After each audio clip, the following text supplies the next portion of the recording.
Alors, on va commencer tout doucement. Donc, bonsoir Solène, bonsoir Florie, bonsoir Marlène. Je vois que vous êtes connectés. Alors, je ne sais pas s'il y a d'autres personnes qui vont arriver. Tout d'abord, je voudrais quand même vous remercier d'être présente ce soir. Donc, comme vous le savez peut-être, chacune de vos participations aux ateliers du challenge de Noël de We Live et Train Me, elle vous permet donc en fait comment dire, de gagner en fait pour pouvoir faire à la fin un don pour l'association Emmaüs. Donc, merci beaucoup pour votre participation. En fait, vous collectez petit à petit des points sur une cagnotte. Donc voilà. Alors, une petite précision pour ce soir. Je suis en train de voir qu'il y a eu un petit changement au niveau du thème parce que normalement, c'était prévu sur la nutrition et le sport et je vois que c'est un dîner presque équilibré, le thème qui est affiché. Du coup, ce qu'on va faire, c'est que je vais quand même vous faire la petite présentation par rapport à la nutrition et le sport et qu'on va faire un petit mix. On va adapter, on va faire un peu d'improvisation, enfin je vais faire un peu d'improvisation entre guillemets. Mais quoi qu'il arrive, c'est un thème qui me plaît énormément, cette idée de repas équilibré, d'un dîner équilibré. Donc, on va également traiter de ceci ce soir. Voilà. Vous n'hésiterez pas, pensez bien que l'idée, c'est que ça soit quelque chose qui soit interactif. Donc, vous essayez de participer, vous posez autant de questions que vous le voulez. Je suis vraiment là pour y répondre. Je vais avoir une base de PowerPoint, au moins pour le début, du coup, pour vous présenter. Bonsoir Andrea, que j'avais prévu par rapport à la nutrition et au sport. Et puis après, on passera vraiment sur un échange plus avec la caméra où vous pourrez poser absolument toutes les questions que vous voudrez. Et voilà, donc on va faire de l'adaptation pour ce soir. Bonsoir Luc également, je vois que vous vous connectez petit à petit. Ce qu'on va faire avant de commencer la séance, c'est qu'on va faire quelque chose pour être un peu plus réceptif, on va dire, à toutes les informations qu'on va recevoir, qu'on va échanger ce soir. Et pour ça, je vais vous demander d'abord, alors soit vous restez assis où vous êtes, soit vous décidez de vous lever et on va faire un petit peu bouger l'énergie qui s'est peut-être accumulée dans notre corps au fur et à mesure de la journée. Donc soit vous restez assis, soit vous vous levez et on va juste vous bouger un petit peu les bras sur les côtés, vous bougez les mains. N'hésitez pas à bouger la tête également. Si vous êtes debout, vous bougez les pieds, les jambes. Essayez vraiment de faire sortir l'énergie qui a pu s'accumuler. On fait bouger les épaules, vous n'hésitez pas à fermer les yeux, à faire comme si vous tapiez un petit peu en l'air. Pensez à bien respirer en même temps. Et tout doucement, on va arrêter les mouvements. On va se rasseoir si ce n'était pas le cas. Et on va fermer les yeux un instant. Moi, j'aime beaucoup faire ça notamment avant le début des classes de yoga que je donne, entre autres, mais également avant chacun des ateliers. Ça permet donc voilà de bouger l'énergie qui a pu s'accumuler dans notre corps.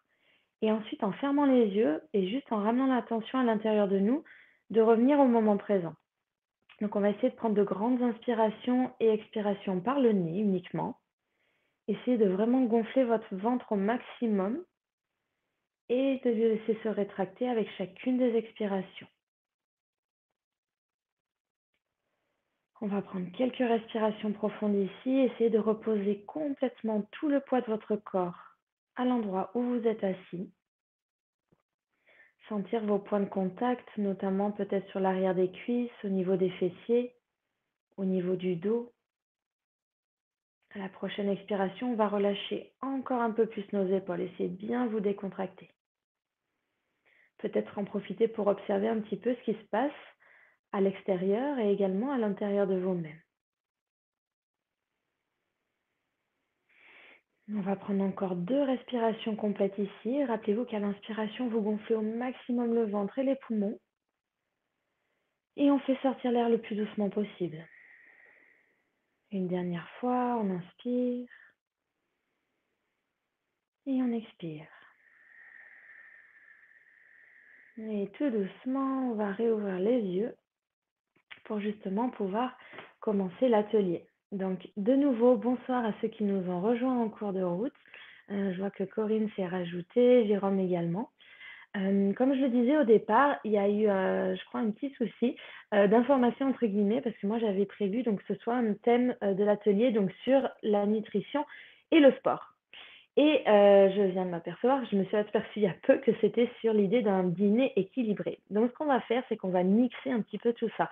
On va parler de nutrition, de sport et d'un dîner équilibré également, enfin d'une alimentation équilibrée et complète, d'accord? Du coup, vous en profitez pour bien poser vos questions, notamment si vous aviez des questions un petit peu plus précises et ce sera avec plaisir que j'y répondrai. Donc d'abord, ce que je vais faire, c'est que je vais vous partager mon écran. Je vous ai préparé un petit PowerPoint et puis ensuite, je reviendrai avec la caméra pour qu'on puisse partager un petit peu plus. Alors, allez, c'est parti donc pour ce challenge de Noël, atelier nutrition. Et comme je vous le disais, l'idée c'était de parler de nutrition et de sport et notamment un peu plus précisément du végétarisme et de la pratique sportive. Bien entendu, au fur et à mesure de l'atelier, je vais tourner ça avec l'idée d'une alimentation complète. Et d'abord, donc j'ai oublié de vous préciser, mon prénom c'est Estelle et je suis coach en alimentation consciente et intuitive. Qu'est-ce que c'est que ça? Donc je voulais vous parler un petit peu de cet aspect qui me semble important et du coup ça l'est d'autant plus avec l'idée de repas équilibré. Donc d'abord, on va partir d'une définition, celle que donne Gabriel Coussin par rapport à une alimentation consciente et intuitive. On a une première partie qui dit que c'est la prise de conscience de la manière dont la nourriture que nous mangeons affecte notre corps, nos émotions, notre esprit et notre vie spirituelle. Donc ça, c'est vraiment la première partie. On voit que c'est de quelle manière notre alimentation, tout ce que l'on va ingérer, va nous affecter nous, autant au niveau physique qu'au niveau mental et au niveau spirituel. Et je pense que c'est quelque chose qui est de plus en plus important, notamment avec tout ce qui peut se passer aujourd'hui dans le monde, le fait de se dire, tiens, j'ai envie en fait d'avoir une alimentation qui est saine, qui est correcte pour moi-même, pour mon bien-être. La deuxième partie, il s'agit de comprendre comment ce que nous mangeons affecte directement l'écologie planétaire et le degré de paix que nous avons avec la vie humaine et animale sur cette planète. Et donc là, vous voyez que ça va affecter directement absolument tout ce qui nous entoure. Et là aussi, je pense qu'on est énormément dans le thème donc de ce qui se développe en fait de plus en plus, le fait d'en venir à respecter un petit peu plus la planète. Pourquoi? Parce qu'on va le voir un petit peu, hein, de toute façon, on va le voir un peu plus en détail par la suite, mais cette idée de prendre soin de la planète en même temps qu'on prend soin de nous et faire ceci à travers notre alimentation, parce que oui, c'est possible. Donc voilà, l'idée, moi, au jour d'aujourd'hui, ce que je partage, on va dire, dans mes ateliers, c'est donc d'abord de permettre aux personnes de se reconnecter avec elles-mêmes, parce qu'à mon sens, il n'y a absolument personne qui peut vous dire ce que vous devez manger. Vous devez le découvrir. Alors bien sûr, c'est important d'aller chercher les informations à droite à gauche, d'écouter un petit peu les conseils qu'on nous donne et que l'on va chercher. Mais quoi qu'il arrive, chacune de ces informations, il faut que vous les passiez par votre propre corps. Parce que peut-être que moi, je vais vous dire, bah ça, il faut que vous le mangiez, ça c'est très bon pour vous. Et au final, si vous, vous le digérez pas bien, non, c'est pas quelque chose qui va être bon pour vous, pour votre santé, pour votre bien-être. Donc vraiment, je pense que c'est très important d'expérimenter en cuisine et surtout de le faire en s'amusant. D'accord? Donc j'espère que c'est clair jusqu'à présent. En pratique, comment est-ce que l'on fait? Alors, 4 petites astuces. La première, ça va être de diminuer au maximum les plats industriels. Donc ça rentre automatiquement dans l'idée d'un dîner ou d'un repas équilibré. Pourquoi? Parce que la plupart de ces plats industriels, alors c'est peut-être quelque chose que vous avez déjà entendu, mais ils sont notamment bien trop riches en sucre, bien trop riches en sel, et également en additifs, en colorants et en plein de choses qui sont concrètement pas forcément nécessaires. Ok? Alors bien sûr, comme je dis toujours, le plus important c'est de ne pas aller aux extrêmes, ni l'un ni l'autre. Donc bien sûr qu'il y a de temps en temps où on va prendre quelques plats préparés parce qu'on n'a pas le temps. Mais voilà, essayez au maximum de limiter ces plats industriels qui ont tendance en fait à nous rendre addictifs à beaucoup de choses dont on n'a pas besoin, notamment l'idée du sucre. Alors, c'est pas forcément écrit sucre sur la liste des ingrédients, mais il y a énormément d'autres noms utilisés pour dissimuler, on va dire, le sucre. Donc voilà, essayez de limiter ces plats au maximum. Ensuite, on va essayer de consommer local et donc de saison. Donc là, c'est pareil. Alors, ça entre du coup encore plus en jeu dans l'idée de préparer des repas équilibrés. Automatiquement, si vous décidez de consommer local, vous allez consommer de saison. Parce que quand on consomme près de chez nous, ça veut dire qu'on consomme à des producteurs qui cultivent leurs propres légumes, leurs propres fruits, et donc qui respectent les saisons. Ce qui se passe souvent, c'est qu'au jour d'aujourd'hui, on est tellement habitué à voir absolument tous les fruits et tous les légumes disponibles absolument à n'importe quel moment de l'année qu'on ne sait plus trop, enfin il y a beaucoup de personnes en tout cas, moi j'en rencontre beaucoup qui ne savent pas quels sont les fruits et légumes de saison. Donc, le plus important, ça va être d'abord de se renseigner. Au jour d'aujourd'hui, sur internet, vous avez absolument toutes les informations, dont vous pouvez avoir besoin. Donc vous avez des tableaux qui sont très bien faits avec justement pour chacune des saisons les aliments, qui sont en osmose, on va dire justement, avec la saison en question. Pourquoi est-ce que l'on insiste de plus en plus sur le fait de consommer local? Alors la première chose, ça va être au niveau nutritionnel. Tous les légumes et les fruits qui sont de saison ont une teneur en vitamines, en minéraux, en eau, et cetera, qui est bien plus importante que des fruits qui ne le sont pas. D'accord? La deuxième, c'est bien entendu au niveau écologique, au niveau planétaire, pour le respect, au niveau de la pollution. Bien entendu, parce que quand vous consommez des fruits qui ne sont pas de saison, ça veut dire que ce sont des fruits ou même des légumes qui viennent d'autres pays, d'autres régions du monde, et donc automatiquement, vous avez tout le transport, qui est inclus derrière ceci. Donc voilà, essayez de consommer au maximum ces fruits et légumes de saison. De mon point de vue, on a énormément de chance en étant en France. On est un pays où on a les 4 saisons et du coup, ça permet d'avoir une variété incroyable. Donc vraiment, on peut arriver à se faire plaisir en cuisine. Alors, je suis d'accord que du coup, ça fait découvrir beaucoup de nouveaux produits. Quand on va pour découvrir, par exemple, un nouveau légume qu'on veut venir cuisiner, essayez vraiment d'utiliser différentes manières de l'amener. Regardez encore une fois sur internet, vous avez absolument toutes les informations qu'il faut, toutes les recettes possibles et imaginables. Essayez d'en trouver qui vous donnent envie. Essayez surtout de les cuisiner comme vous aimez manger, parce que ça va être le plus important. D'accord?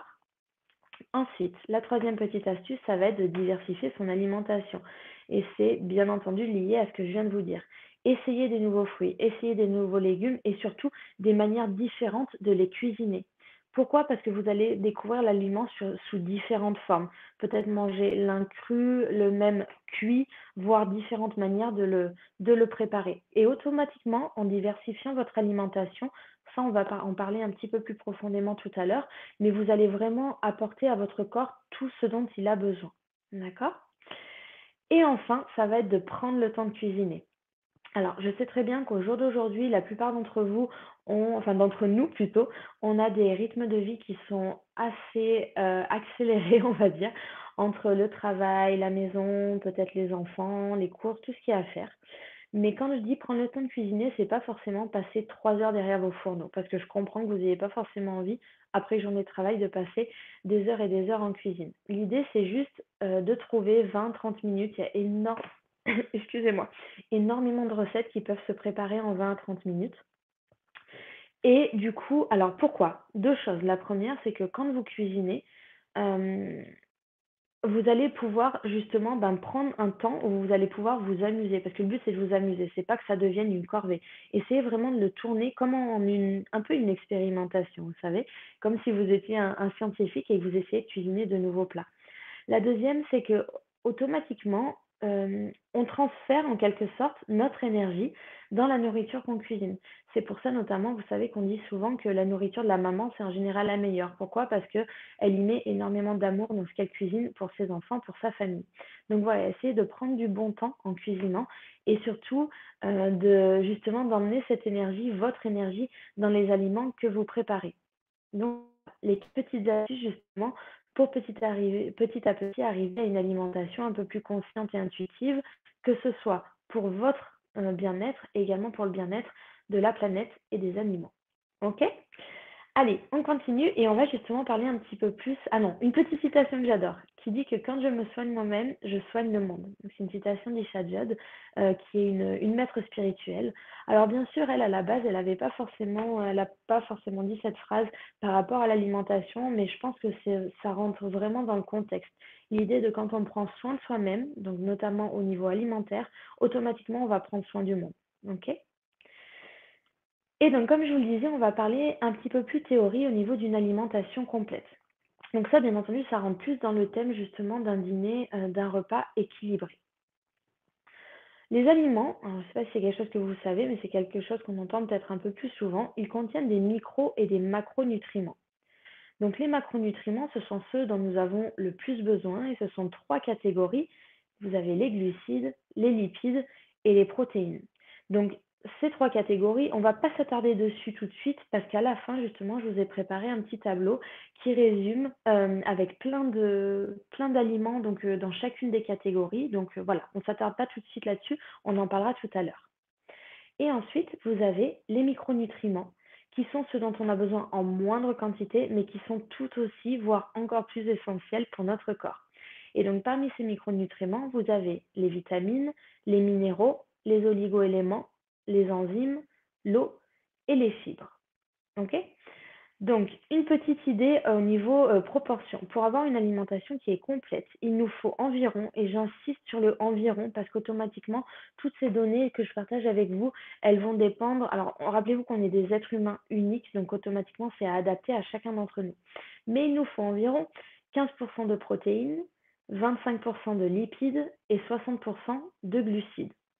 Donc, ces données, vous pouvez les retrouver au niveau de l'OMS, de l'Organisation mondiale de la santé. On voit qu'elle casse un petit peu certains mythes, notamment au niveau de la protéine, qu'on a souvent entendu dire qu'il fallait manger beaucoup de protéines, notamment pour avoir un corps musclé, etc. Concrètement, le corps, il n'a pas besoin de tant de protéines que ça. Alors, ça dépend bien entendu de notre but au niveau physique. Si on est un sportif de haut niveau, bien entendu, ça va changer. Les 25% de lipides, ça montre à quel point les lipides sont importants.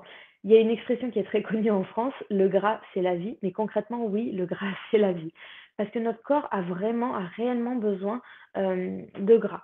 Concrètement, alors quand on dit gras, c'est vrai que c'est quelque chose qui ne donne pas forcément envie, mais ce n'est pas vraiment un terme péjoratif. Notre corps a besoin de ces aliments pour fonctionner correctement.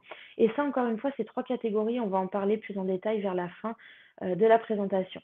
Et enfin, les 60% de glucides, bien entendu, pour donner de l'énergie à notre corps. Donc ça aussi, je trouve que ça casse un petit peu le mythe de l'idée de dire qu'il ne faut pas manger trop de glucides, ou peut-être que vous l'avez déjà entendu, c'est la même chose que les carbohydrates, parce que ça fait grossir. Donc concrètement, ça va dépendre de la qualité des ingrédients que vous utilisez. Mais ça, on va en parler également tout à l'heure. Donc voilà.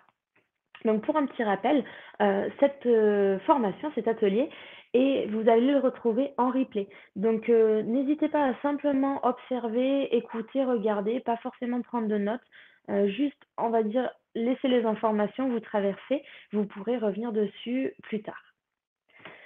On va parler de 2 termes qui sont importants quand il s'agit de la nutrition et du sport. Ça va être le premier, le métabolisme, et le deuxième, les morphotypes. Donc on va commencer par le métabolisme.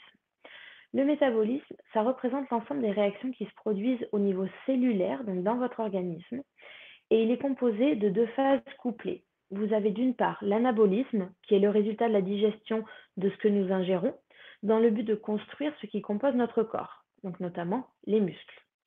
Et de l'autre côté, le catabolisme, qui est l'ensemble des réactions qui vont dégrader les tissus, donc notamment durant le sommeil, les phases de jeûne, etc.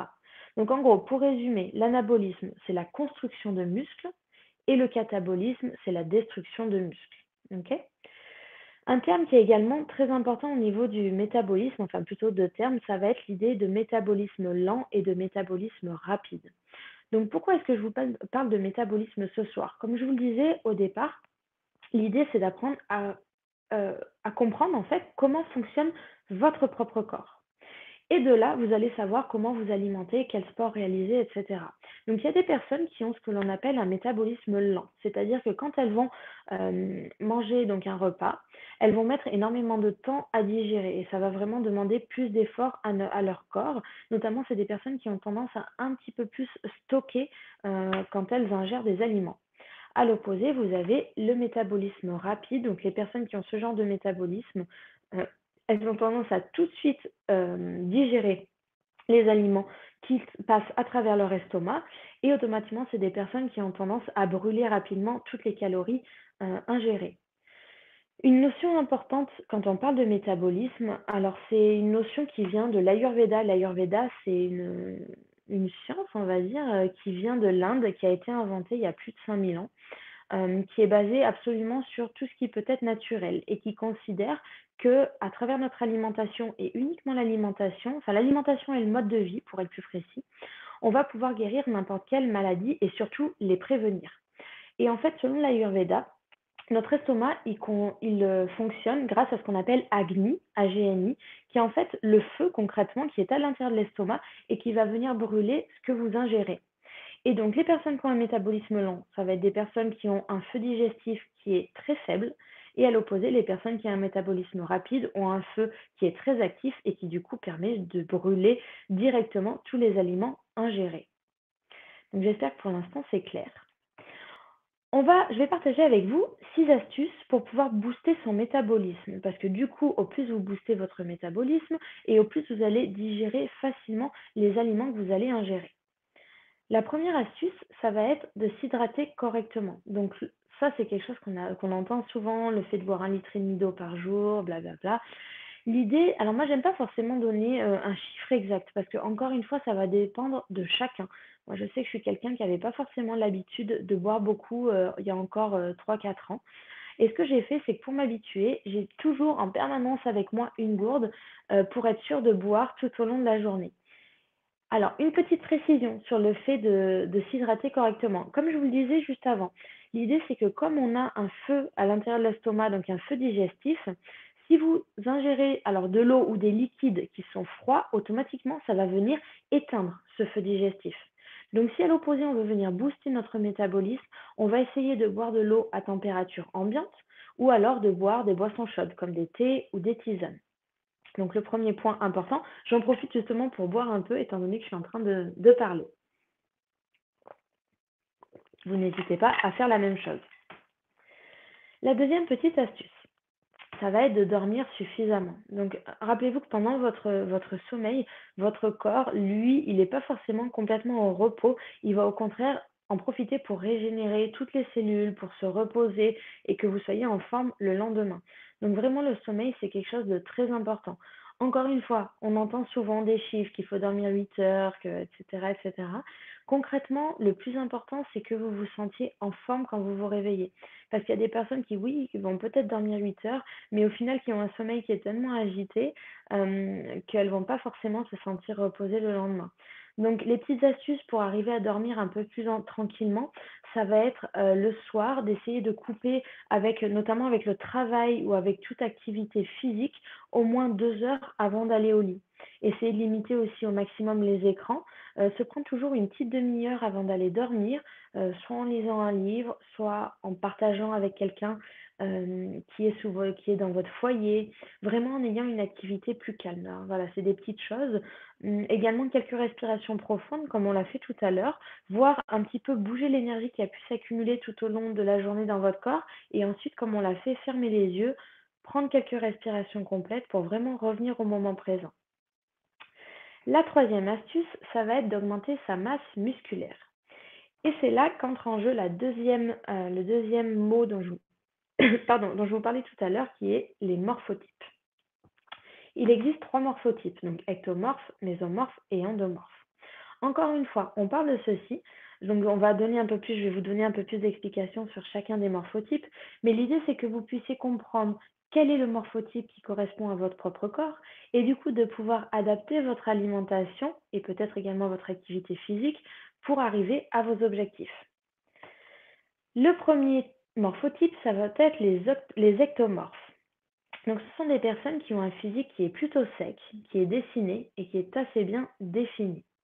Ce sont des personnes qui stockent assez peu les graisses, mais du coup, à l'opposé, qui ont une prise de masse qui est plus difficile. Donc, ce genre de personnes, pour revenir à ce dont je vous parlais tout à l'heure, ça va être des personnes qui ont un feu digestif qui est relativement très actif et donc qui ont un métabolisme rapide, ce qui leur permet en effet de stocker assez peu les graisses. Mais du coup, à l'opposé, c'est des personnes qui, si elles veulent, je ne sais pas, par exemple, avoir une carrière, on va dire, de bodybuilding, qui auront plus de mal, de bodybuilder, pardon, qui auront plus de mal parce que du coup, elles auront plus de mal à gagner en masse musculaire. Le deuxième morphotype, ça va être celui des mésomorphes. Donc, ce sont des personnes qui ont un physique qui est plutôt musclé, sans trop de masse graisse. Donc, pour eux, par contre, la prise de muscle, elle est facile. Donc, justement, c'est des personnes qui peuvent faire du bodybuilding facilement. Bien entendu, ça va dépendre de leur régime alimentaire, mais automatiquement, si elles ont un régime alimentaire qui inclut des produits de bonne qualité et également des protéines, elles vont pouvoir prendre en masse musculaire plus facilement. Et concrètement, ce sont des personnes qui n'ont pas vraiment, d'inconvénients parce que d'un côté, elles ne stockent pas forcément les graisses et de l'autre, elles peuvent prendre du muscle facilement. Et enfin, vous avez les endomorphes qui sont des personnes avec un physique qui est plus massif et des articulations un peu plus épaisses. Alors, ce sont des personnes qui ont d'une prise de masse facile selon l'apport en protéines, encore une fois.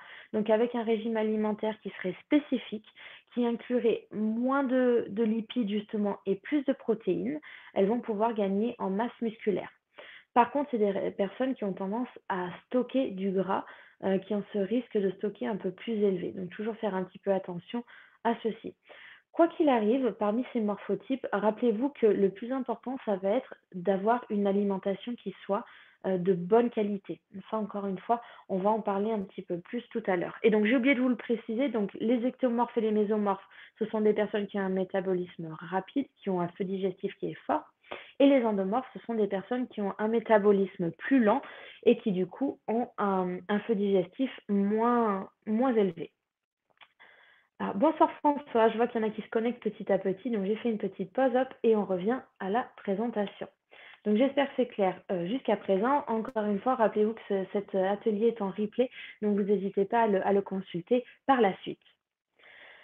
On revient à nos petites astuces. Donc la quatrième astuce, ça va être de fractionner les repas. Je ne sais pas si vous l'avez déjà entendu, mais on entend souvent de dire que de grignoter, c'est pas bien. Alors oui, grignoter tout au long de la journée, je suis bien d'accord que c'est pas forcément l'idéal. Mais moi, je sais que je suis quelqu'un qui adore avoir des petits snacks à portée de main. J'ai mes 3 repas principaux dans la journée, mais j'aime également me faire plaisir avec quelque chose, donc le matin et l'après-midi. L'idée, c'est que automatiquement, quand vous faites un peu plus, quand vous fractionnez les repas, les portions vont être peut-être un petit peu plus petites, entre guillemets, sur les repas principaux. Et du coup, ça sera plus facile pour votre corps de réaliser le processus de la digestion. Alors, quand je dis d'avoir des snacks, ça va pas être de grignoter, alors je sais que c'est une idée, mais voilà, des donuts, des biscuits sucrés, etc. Essayez autant que faire se peut de vous préparer vous-même vos snacks. Notamment, je ne sais pas si vous en avez déjà entendu parler, mais on en entend de plus en plus parler, ça va être les energy balls, les billes d'énergie. En fait, c'est des petites billes qu'on forme à partir de fruits à coque, donc d'amandes, de noisettes, de noix de cajou, de fruits secs. Alors, vous pouvez utiliser des abricots secs, des dattes, des raisins secs, que l'on va mixer et auxquels on va agrémenter donc absolument tout ce qui vous passe par la tête concrètement. Rajouter peut-être des super aliments, vous savez, donc la spiruline, la maca, des petites poudres comme ceci, ou même voir ajouter des graines, des oléagineux et plein de petites choses. Donc voilà, moi ce que j'aime bien, c'est préparer une un peu plus grosse quantité et ce sont des produits qui se gardent très très bien au réfrigérateur. Encore une fois, toutes ces recettes, vous pouvez je crois qu'Internet est inondé de recettes d'Energy Ball, donc n'hésitez pas à aller jeter un petit coup d'œil. La cinquième astuce, ça va être d'augmenter son apport en protéines. Donc je vous ai mis quand même des petites indications. Si vous êtes un sportif d'endurance, en général, on recommande d'ingérer 1,2 à 1,4 g de protéines par kilo, donc selon votre poids, et par jour. Et pour un sportif de force, ça va être 1,5 à 2 g de protéines par kilo, donc selon votre poids, encore une fois, et par jour. On va parler justement un petit peu plus de la protéine. Et donc ça peut entrer dans le thème, comme je vous disais à la base, qui était d'un dîner équilibré. Comme vous l'avez vu au départ, aujourd'hui on parle de végétarisme. Donc j'aimerais vous parler de ce que l'on appelle la protéine complète. Qu'est-ce que c'est? La protéine complète, c'est une source alimentaire de protéines qui contient une portion adéquate de chacun des 9 acides aminés essentiels nécessaires à la nutrition humaine. Pourquoi est-ce que je vous parle de ceci? Parce que concrètement, les protéines animales, pardon, elles sont complètes. C'est-à-dire que quand vous ingérez un produit animal, une viande, un poisson, vous allez ingérer les 9 acides aminés qui composent la protéine. Ce qui se passe, c'est que notre corps, à nous, il ne va pas assimiler directement la protéine. Il assimile concrètement des acides aminés. Ça veut dire que quand vous ingérez de la protéine, votre corps, il va la décomposer en 9 acides aminés et ensuite, il va reconstruire sa propre protéine. D'accord? Pourquoi est-ce que c'est important dans le cadre du végétarisme? Parce que la plupart des sources végétales de protéines, elles sont déficientes en un ou plusieurs acides aminés. Et en fait, c'est de là qu'est venue l'idée que les régimes végétariens, ils doivent du coup combiner les aliments de manière spécifique à chacun des repas pour être sûr de créer la protéine complète.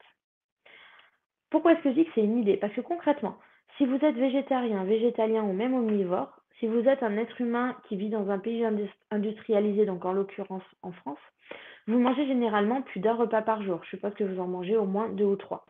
Et ça signifie que vous combinez déjà différentes sources de protéines sans même avoir à y penser. Donc quoi qu'il arrive, on en revient toujours à la même idée, à ce dont je vous parlais tout à l'heure, c'est que la clé d'une alimentation saine et équilibrée, c'est avant tout la diversité. Essayez de diversifier vos repas au maximum. Donc pourquoi est-ce que je vous dis ça? Parce qu'en fait, concrètement, la protéine, vous n'allez pas l'assimiler simplement sur un repas. Votre corps, il va assimiler la protéine, donc les 9 acides aminés, sur 24 heures.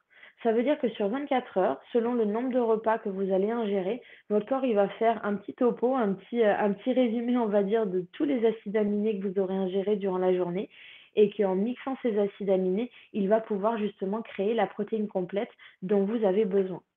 Donc je pense que c'est un point qui est très important, notamment moi il y a 5 6 ans, j'étais entrée donc dans une phase de végétarisme. Au jour d'aujourd'hui, je mange de tout, mais quoi qu'il arrive, j'ai aucune attirance ni pour la viande ni pour le poisson. Donc je suis curieuse, donc j'aime bien goûter quand il y a des nouvelles choses, mais voilà, c'est quelque chose qui ne m'attire pas.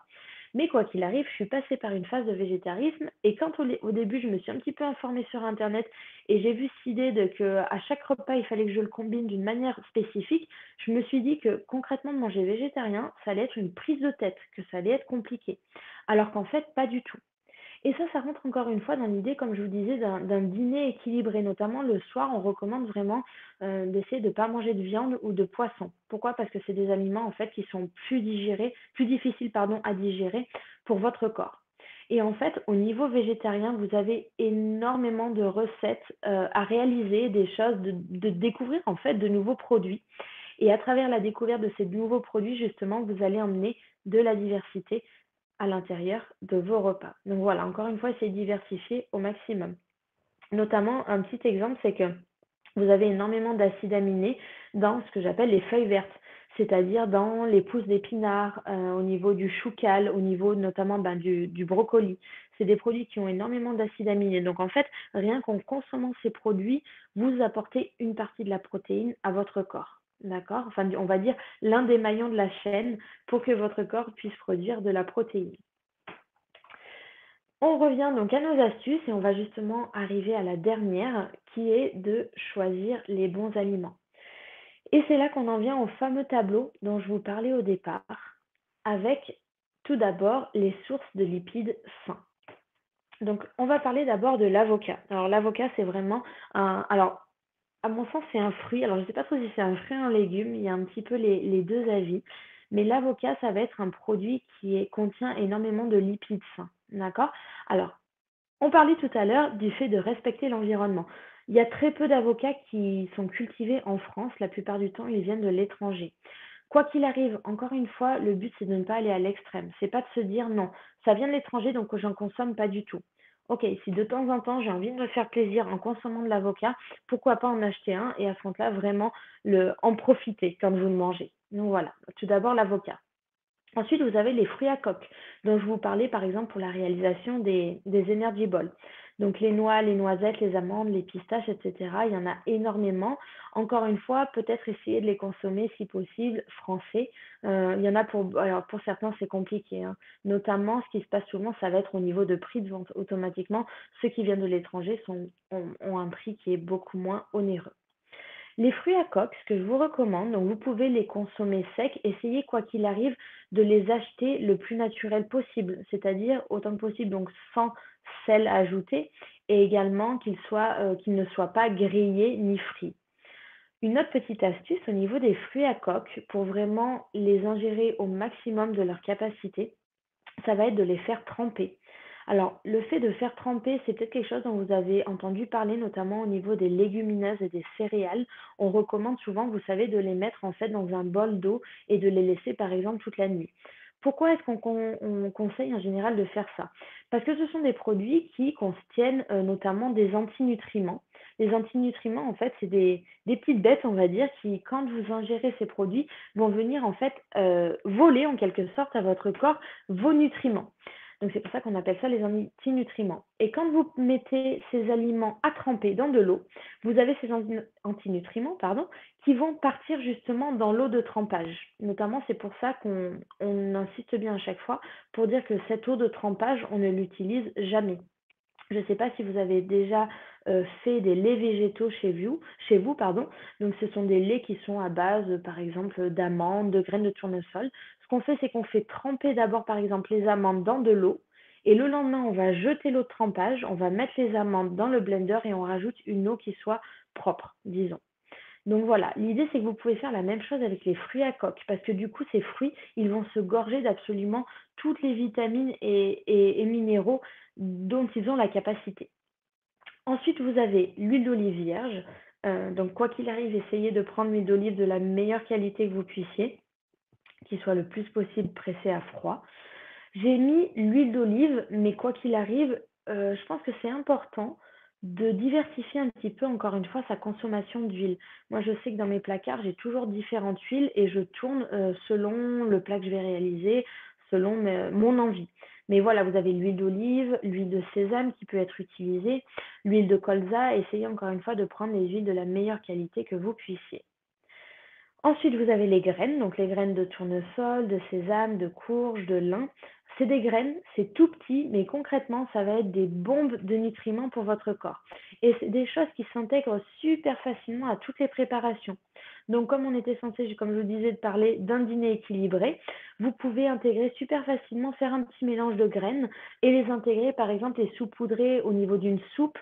Pourquoi pas les saupoudrer sur une salade. Vous avez énormément de plats à réaliser comme ceci.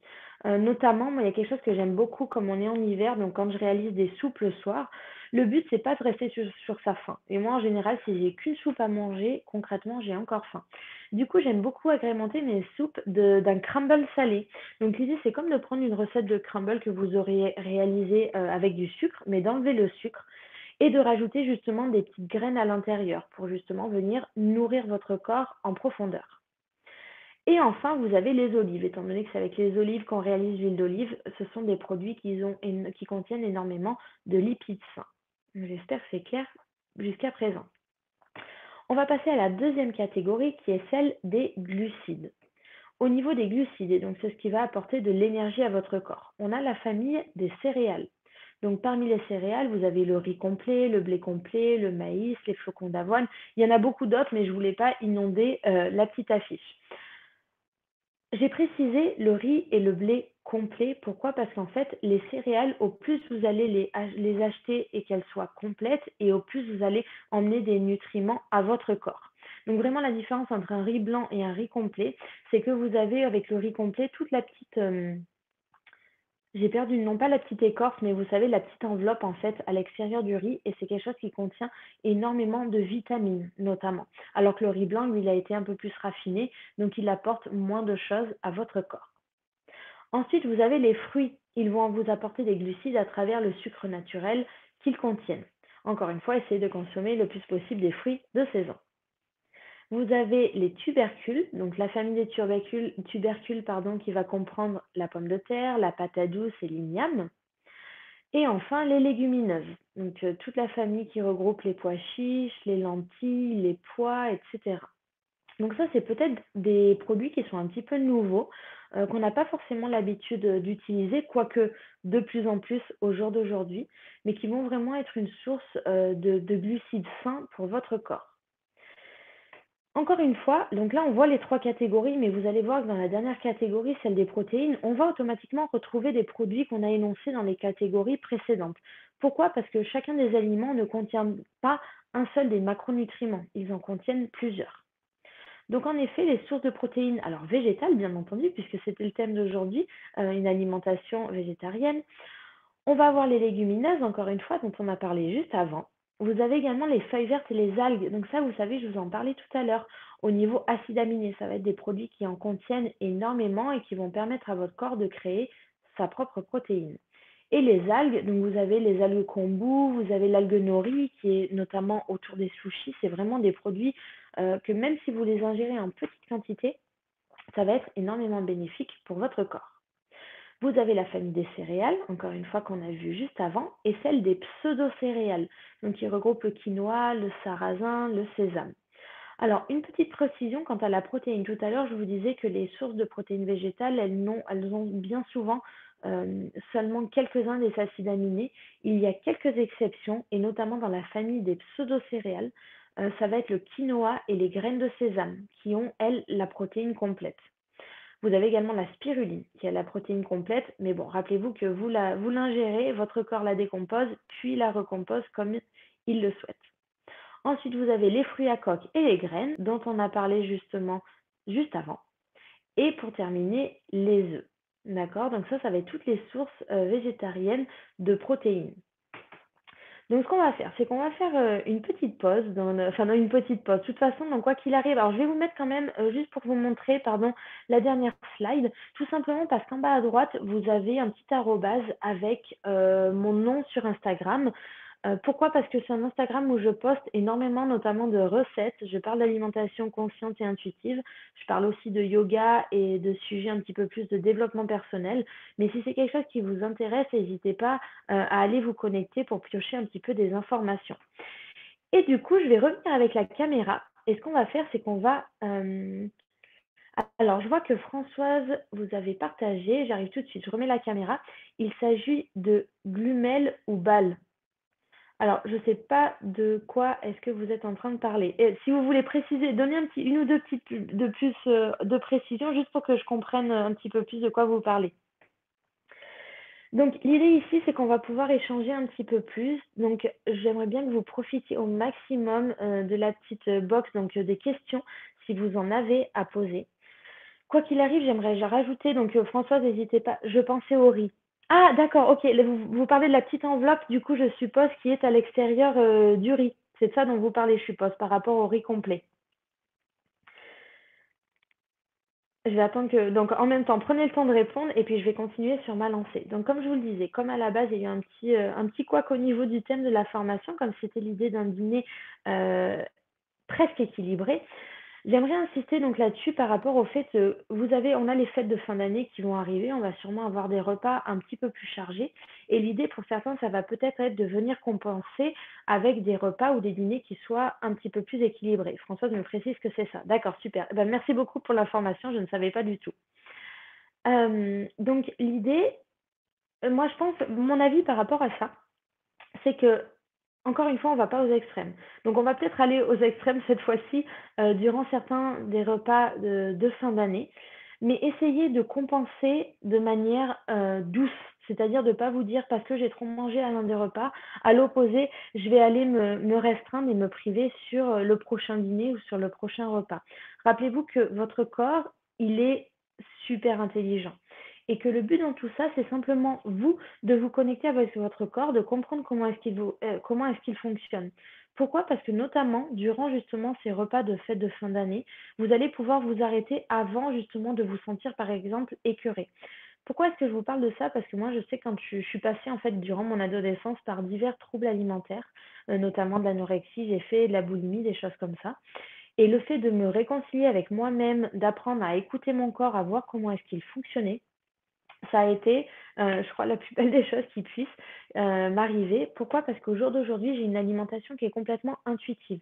Alors bien sûr, j'ai toujours ce réflexe de temps en temps de me dire de manger à partir de ce que j'appelle manger à partir de ma tête. Mais quoi qu'il arrive, au plus vous vous connectez avec votre corps, à voir ce dont il a besoin, à voir les signes qu'il vous envoie, et au plus votre alimentation, elle va devenir simple. Parce que vous aurez juste à observer votre corps et à voir ce dont il a besoin. Moi, je sais qu'alors un petit exemple plus particulier, mais pendant la grossesse, c'est quelque chose qui m'a énormément aidée. J'ai pu uniquement suivre ce dont mon corps avait besoin. Et j'aurais jamais pensé qu'il aurait besoin d'autant de gras, notamment avec l'allaitement. C'est quelque chose, mon corps me demande en permanence du gras. Alors quand je dis du gras, ça va être, j'ai énormément envie d'ajouter d'huile d'olive dans mes plats, par exemple, de manger de la coco, de la noix de coco, qui est également un produit qui a beaucoup de lipides, on n'en a pas parlé tout à l'heure. Mais voilà, essayez de comprendre comment votre corps fonctionne. Et quand vous avez les signes, par exemple, justement, que là, c'est un petit peu trop, essayez d'arrêter. Et on essaie de compenser petit à petit derrière. Mais automatiquement, votre corps va le faire naturellement. Donc, quoi qu'il arrive, ayez confiance. Prenez confiance en votre corps. Je pense que c'est la chose, la meilleure, en fait, la meilleure chose à faire. Au niveau des dîners, moi, j'aimerais juste vous donner du coup un ou 2 exemples du type de dîner que je vais réaliser au jour d'aujourd'hui. Alors encore une fois, sur mon Instagram, vous avez beaucoup de plats à réaliser. Mais quoi qu'il arrive, je vais toujours essayer d'avoir donc une partie de lipides, une partie de glucides et une partie de protéines. Donc encore une fois, ça va être des protéines végétales. Mais quoi qu'il arrive, au niveau des protéines végétales, vous avez tellement de choses à réaliser. Notamment, par exemple, vous pouvez faire des dalles ou des currys avec des lentilles, des pois chiches, des pois cassés ou des choses comme ça. Et c'est des repas qui sont super pour les soirées parce qu'au moins votre corps va pouvoir les digérer plus facilement. Donc ça, c'est un autre point qui me semble important. Le dîner, essayez autant que faire se peut de le prendre au minimum 2 heures avant d'aller vous coucher. Pourquoi? Parce que votre corps, pour lui, c'est vraiment un exercice, en fait, c'est un effort que de réaliser la digestion. Et donc, au plus vous lui laissez du temps avant d'aller vous allonger pour pouvoir digérer, et au mieux vous allez dormir. Encore une fois, en fait, c'est vraiment relié, l'alimentation et le sommeil. Donc, on essaye de séparer au maximum l'heure du repas et l'heure du coucher pour vraiment laisser le temps à notre corps. C'est exactement la même chose pour le sujet du sport. Essayez vraiment d'avoir cet espace entre le moment où vous prenez votre repas et le moment où vous allez réaliser une activité physique. Parce que comme votre corps, c'est déjà un exercice physique pour lui de réaliser votre digestion, si en plus vous lui en demandez derrière, il va plus comprendre et ça va être encore plus compliqué pour lui. Donc voilà, essayez de séparer au maximum ces deux choses pour avoir une meilleure digestion et du coup automatiquement un meilleur sommeil. Donc voilà, c'est des petites choses que je voulais vous préciser en plus. On a encore un tout petit peu de temps, on a encore du temps. J'ai fait exprès d'aller un petit peu plus vite pour que justement vous puissiez me poser absolument toutes les questions que vous voulez, notamment si vous avez des questions par rapport au dîner, par rapport à cette idée d'alimentation plus équilibrée, plus saine. Pour ceux qui n'auraient pas d'idée tout de suite de questions, mais qui en auraient par la suite, vraiment je me rendrai joignable, quand vous le souhaitez par Instagram. Si vous voulez m'envoyer des petits messages, que vous avez des questions, que vous aimeriez une recette un peu plus précise sur un aliment plus précis, vous n'hésitez pas à le faire parce que ça sera avec grand plaisir. Donc voilà, je reste pour les questions. J'en profite quand même pour vous remercier énormément encore une fois de participer à ce challenge de Noël, donc organisé par Train Me et We Live, qui va permettre justement donc de collecter des points sur la cagnotte pour après faire un don à l'association Emmaüs. Pour ceux qui auraient pas forcément de questions et qui aimeraient aller continuer leur soirée, je vous remercie et je vous souhaite du coup une très belle soirée, sûrement un très bon repas. Et pour les autres, comme je vous le dis, je me rends disponible pour répondre à toutes vos questions. Donc vous n'hésitez pas, même pour faire des remarques, pour vous faire vos retours, ça sera avec grand plaisir.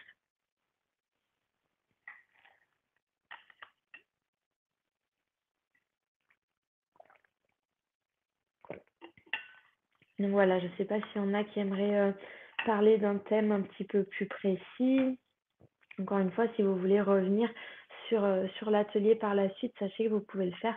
Vous allez recevoir le lien pour aller voir le replay. Donc voilà. Alors, Luc, merci, c'était intéressant. Bonne soirée, je dois vous laisser pour aller cuisiner. Ça, c'est une très bonne nouvelle. Merci beaucoup, Luc, de votre présence. Et puis, je vous souhaite juste de vous amuser en cuisine. C'est la meilleure des choses que vous puissiez faire. Florie, je trouve difficile d'associer le plaisir de manger et manger sainement. D'accord? Alors ça, ça va dépendre en effet de l'alimentation que vous avez. Quoi qu'il arrive, l'idée de manger sainement, ça doit pas être quelque chose de difficile. Vraiment, j'insiste là-dessus. L'idée de manger sainement, c'est pas forcément. Merci beaucoup Marlène et merci Solène. Je vois que vous avez mis des petits messages. Si vous devez y aller, n'hésitez pas. Florie, pour répondre à votre, alors c'est pas vraiment une question, c'est plutôt une remarque, mais quoi qu'il arrive, comme je vous le disais, l'idée c'est que vous vous fassiez plaisir justement en mangeant. Et manger sainement, ça ne veut pas forcément dire de simplement manger une salade. Il y a vraiment énormément d'autres repas qui sont faits justement pour prendre plaisir à manger. Donc encore une fois, c'est pour ça que je vous invite à aller voir sur mon Instagram qui est relié à un site internet, pareil, où j'ai un blog où je poste des recettes en permanence. Moi, mon but quand je cuisine quelque chose, c'est de me faire plaisir. Et je sais qu'automatiquement, je vais utiliser des produits sains parce que voilà, j'ai mis plusieurs années à comprendre quels étaient les produits justement plus sains que d'autres et de trouver après un bon combo pour pouvoir les réaliser. Essayez de le tourner à votre sauce. C'est-à-dire que vous allez trouver une recette, il y a peut-être un ingrédient que vous n'aurez pas, un autre que vous allez remplacer. Et peut-être que, je sais pas, c'est un exemple au hasard, mais que vous adorez le curry et donc vous allez décider de rajouter du curry dans telle ou telle préparation parce que vous aimez ça. Vraiment, on prend une base et quoi qu'il arrive, on l'adapte à nous, à nos envies, à l'idée de se faire plaisir, justement. Mais quoi qu'il arrive, voilà, encore une fois, c'est vraiment d'adapter à vous, à ce qui vous plaît, à ce que vous aimez au niveau des aliments. Essayez des nouvelles choses, mais essayez surtout. Alors, je pense que la clé dans tout, ça va être l'assaisonnement. Le fait d'utiliser en quantité correcte le sel, le poivre et notamment les épices. Parce que c'est vraiment des choses, encore une fois, alors en Ayurveda, on les utilise beaucoup, mais c'est des tout petites choses qu'on rajoute en infime quantité dans les plats, mais qui amènent beaucoup de saveur. D'accord? Donc essayez peut-être de jouer un petit peu là-dessus. Pareil au niveau sucré, essayez d'utiliser dans vos préparations pardon, des dattes, essayez d'utiliser du miel, des fruits qui sont vraiment, à un stade de maturité qui est avancé et du coup, vous allez avoir beaucoup plus de saveur dans ce que vous préparez. Notamment, moi, j'utilise beaucoup, par exemple, les bananes bien mûres pour réaliser des gâteaux. J'utilise les dattes pour une base de granola ou des choses comme ça. C'est vraiment des produits qui sont sains, qui sont bourrés de nutriments et qui vont venir emmener des bonnes choses à votre corps. Mais voilà, encore une fois, je pense qu'on a aussi beaucoup d'idées de quelle est. Merci beaucoup Françoise, je vais préparer le repas avec une autre vision, cela me plaît. Super, essayez d'y prendre le plus de plaisir possible. Et une petite précision, essayez, quand vous allez cuisiner, vous vous arrêtez 2 minutes, vous revenez juste au moment présent et vous allez voir que vous allez encore plus profiter du fait de préparer votre repas. Passez une bonne soirée. Florie, d'accord, merci. Je trouve des fois que ça vire à l'obsession. Je veux garder le plaisir quand même. Exactement. Mais c'est ça le but.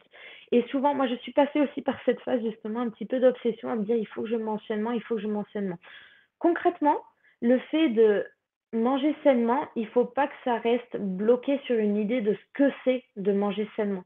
Parce qu'en fait, peut-être que pour vous, votre alimentation saine, votre alimentation qui vous convient à vous, elle va être différente de la mienne.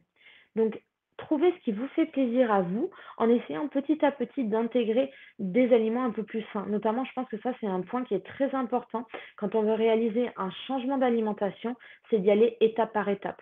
C'est-à-dire qu'au départ, on ne va pas simplement tout changer dans notre alimentation. On va d'abord rajouter des nouveaux produits. Ensuite, on va peut-être remplacer certains anciens produits qu'on consommait par des produits plus sains. L'exemple, comme je vous disais tout à l'heure, du riz blanc et du riz complet.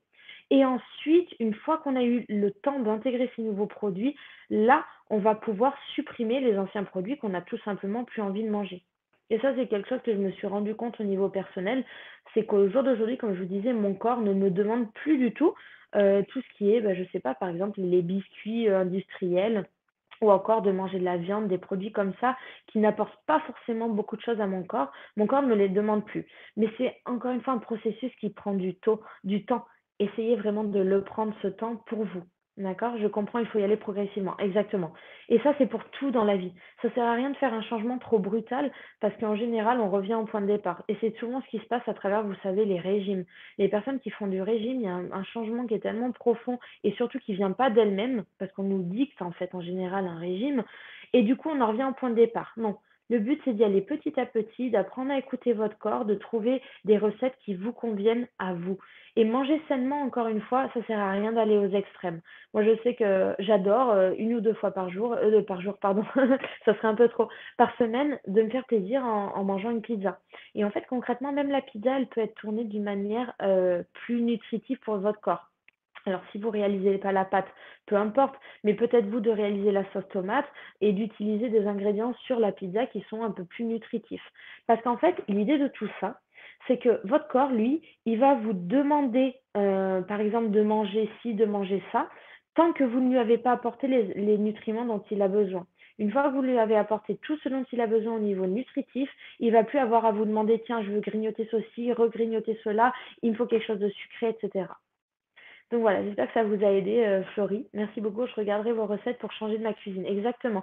N'hésitez pas, j'ai écrit un livre notamment là-dessus, donc ça, vous aurez toutes les informations sur mon site internet. Mais moi, au jour d'aujourd'hui, ce que je veux partager, c'est ça, que le plus important, c'est de prendre du plaisir à manger et qu'on peut manger sainement en se faisant plaisir. On n'a pas besoin de manger des choses qui nous font pas plaisir. La vie, elle est trop courte pour ça. Écoutez, en tout cas, je vous remercie grandement. Je suppose que s'il y en avait d'autres qui avaient des questions, donc vous aviez sûrement le temps de le faire. Encore une fois, vous n'hésitez pas à me contacter en direct sur Instagram si vous voulez. Et pour terminer, pour clôturer donc cet atelier, je vous souhaite une très belle soirée et surtout de vous amuser en cuisine, notamment pour les fêtes de fin d'année. À bientôt, au revoir.